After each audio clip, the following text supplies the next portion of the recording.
He says everything would end to the satisfaction of all. We have a question now. Who was this stranger? Why did he help the narrator? Stop! I shall pay the money. You have done a great deed. I have not seen a finer man.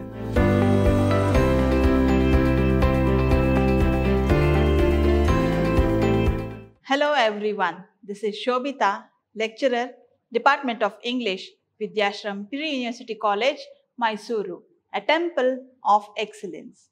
Yes, in the previous session, we were discussing about Oru Manushyan by Vaikom Muhammad Bashir, and we got to know that this is a story written in Malayalam language, later translated to English. And in this, we saw that a stranger comes to help of the narrator. So how the stranger helped the narrator, and who was that who took his wallet away from the suit pocket? That we'll discuss in today's session. So let's start today's session. It was a very busy restaurant. The owner gave a loud guffaw, startling everyone around. He caught me by the lapels of my coat and shaking me cried, "This trick won't work here. Put the money down and go, or else I'll gouge your eyes out." So this is how the narrator was treated by the restaurant keeper. So narrator had to face an embarrassing moment in the restaurant, but it was not his fault. He lost his wallet. The restaurant keeper, he had seen many people who had acted as if their wallet was lost. So the restaurant keeper did not trust the narrator here. He says in a loud voice which startled everyone, so which took the attention of the other people who were in the restaurant. He caught me by the lapels of my coat and shaking me. Lapels, the collar, the lower collar of the coat. He caught my lapels of the coat and cried, "This trick won't work here." So he was holding the lapels, shook the narrator and said, "This trick won't work here. Put the money down and go. Just pay the bill and go, or else I will gouge your eyes out." Gouge here means to forcefully take out the eyes, to remove eyes from his face, to gouge out the eyes. So we have seen that the people here did not have the quality of mercy. The narrator had told about this in the beginning of the story itself. So here we can see the rude behavior of the restaurant keeper. I looked at the people around me. I did not see even one kind face. They had the look of hungry wolves. So he looked around the people. He thought there will be any one person with kind face who may come for the help, but he did not find a single face with kindness, and he saw people like hungry wolves. If you are caught by a hungry wolf, it will not spare you. So he compares people's eyes to the hungry wolf's eyes. If he said he would gouge my eyes out, he would gouge them out. So he had understood the behavior of the restaurant keeper. If he says he is going to gouge my eyes out, he will do that. I said, "Let my coat be here. I'll go and bring some money." The restaurant keeper laughed again. The narrator is requesting, "Let my coat be here. I have paid some money for this. Let my coat be here. It is worth of some money. I'll go and get the money back and pay your bill." What was the reaction to this by the restaurant keeper? He laughed. He just laughed at the narrator. This laughing at the narrator shows the distrust on the narrator by the restaurant keeper. How was the narrator treated by the restaurant keeper? So after this, how did the restaurant keeper continue embarrassing the narrator? That we'll see here. He asked me to take off my coat. I took off my coat. He asked me to take off my coat. I took off my coat. He asked me to take off my shirt. I took off my shirt. He asked me to take off my shirt. To remove my shirt, I took off the shirt. He asked me to take off my both shoes. I took off my shoes. Even the shoes, he asked him to take off the shoes. The narrator took off the shoes also. Finally, he asked me to take off my trousers. So, now the narrator is in greater trouble. So, the idea seemed to be to strip me, gouge out my eyes and send me out naked. The idea of the restaurant keeper was to strip the narrator, to take off all his clothes, make him naked, gouge his eyes and then send him back. I said, I have nothing underneath. Now, the narrator was very much ashamed before many people in a public place. He was very much ashamed and he says, I have nothing underneath. He could not command, he requested. Everyone laughed. The restaurant keeper said, I doubt it. You must have something on underneath.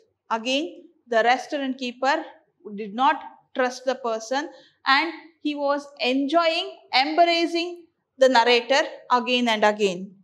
About 50 people repeated, there must be something on underneath. The people who were around in the restaurant, even they at once shouted the same words which were said by the restaurant keeper. There must be something on underneath. What could be the situation of the narrator? Will he take off his trousers? What will he do? Let us see. So, was there any other option left for the author? The narrator has already told us that he have seen people without mercy. So, and they were ready to do anything for money. They were ready even for a murder. They would kill a person for money. So, money had great value for those people. Now, what is the option left with the narrator? My hands refused to move. I saw in my imagination a man standing in the crowd, stark naked and without his eyes. Life was going to end like that. Let it end. And for all this, never mind, O Creator of the world, my God, I had nothing to say. Everything would end. Everything would end to the satisfaction of all. So, now the narrator is in a greater problem. He cannot express his anger or he also cannot do what the restaurant keeper is asking him.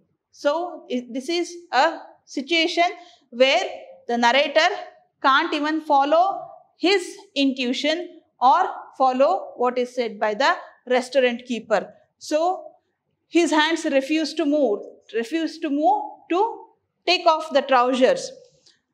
In his imagination, he saw that a man is stark naked.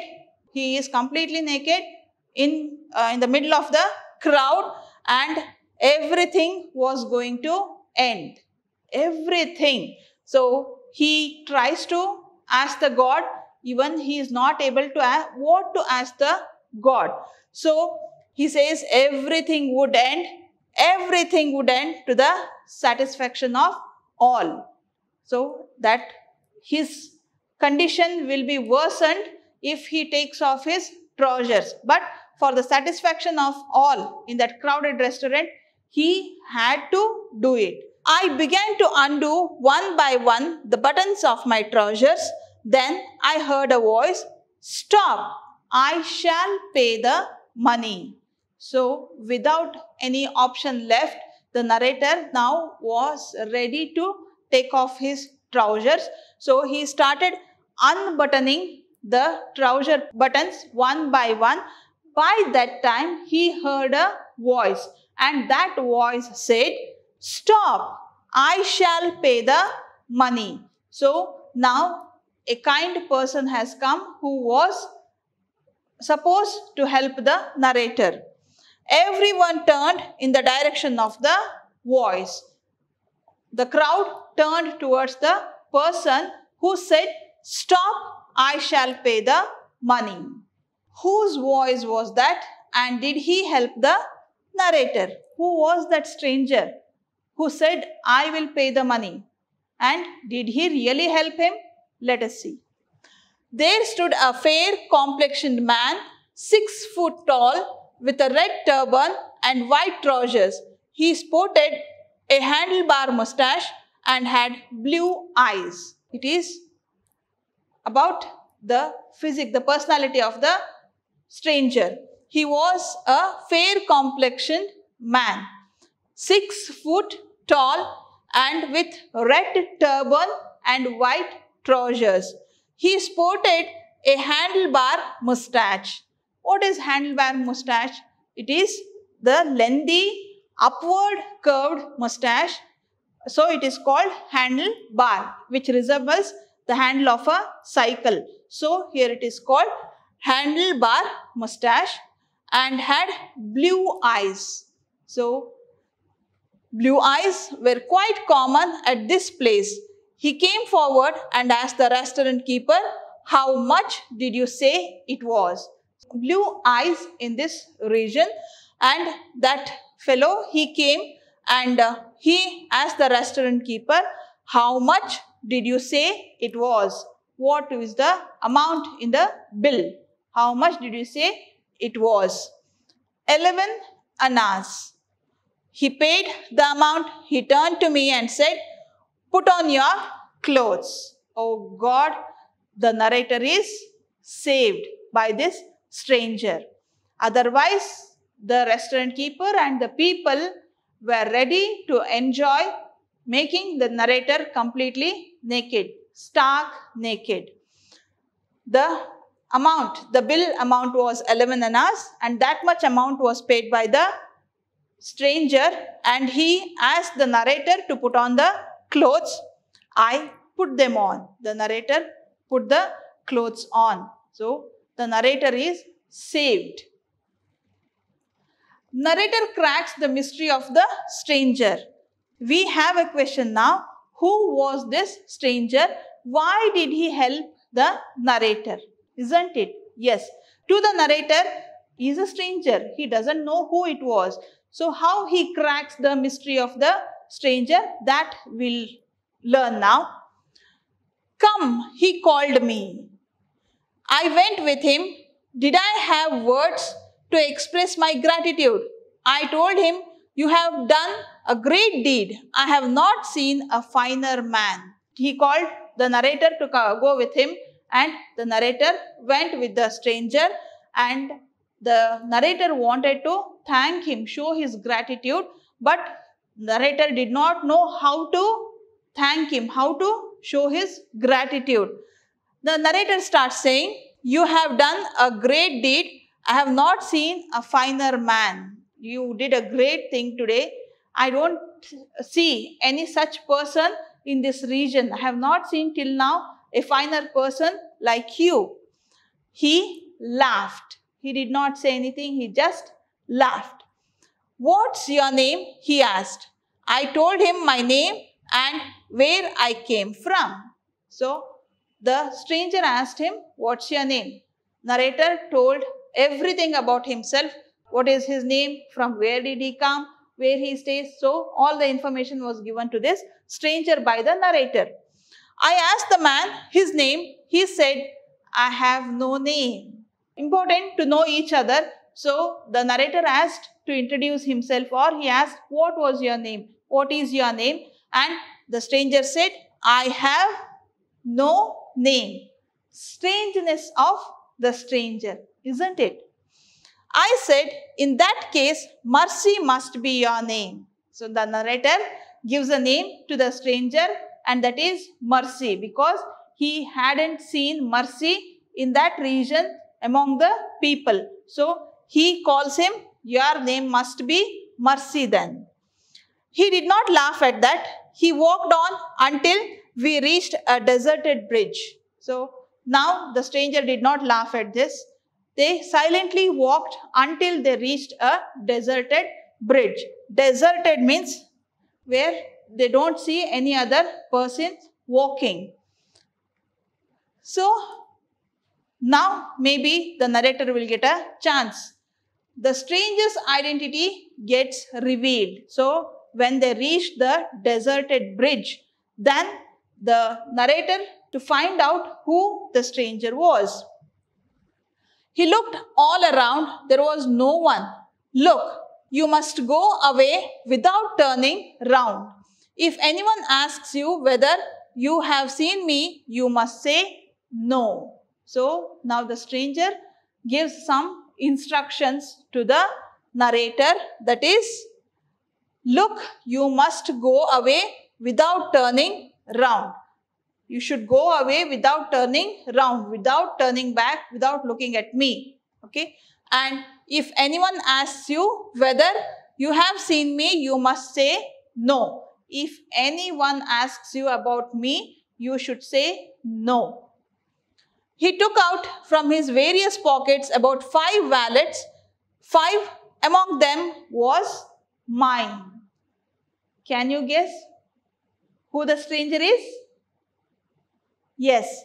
So he took out from his various pockets about 5 wallets, and in those 5 wallets, one was the narrator's. Which of these is yours? The stranger asked. Which of these is yours? I pointed to my wallet. He pointed at his wallet. Open it. The stranger asked to open the wallet of the narrator. I opened it. My money was there intact. He opened the wallet and his money. How much? It was 14 rupees. The money of all his life's saving was in that wallet. So the whole amount of money was in the pocket. It was intact. Now did you understand who the stranger was? Yes, it was the same person who did the pickpocketing. Because of pickpocketing, the narrator is in a trouble. So he came to his help. I put it in my pocket. He told me, go, may God help you. Narrator, he puts it in his pocket, and then the stranger says, go, may God help you. I repeated, may God help you. Should we pray for a person who put you in trouble? Here, the same person has helped from worsened condition of the narrator. So, here the narrator thanks the person and he prays the God to help him. May God help you. Wasn't it interesting? So, this is why this story is titled as Oru Manushyan, a man. Here nowhere that stranger's name is mentioned, and it is the same stranger who did the pickpocketing and who saved the narrator in a worsened condition. So this was all about Oru Manushyan. Hope you have understood the story well. Next session we will be discussing another prose, and young achiever of India, Babar Ali. Till then, take care. Bye. Thank you.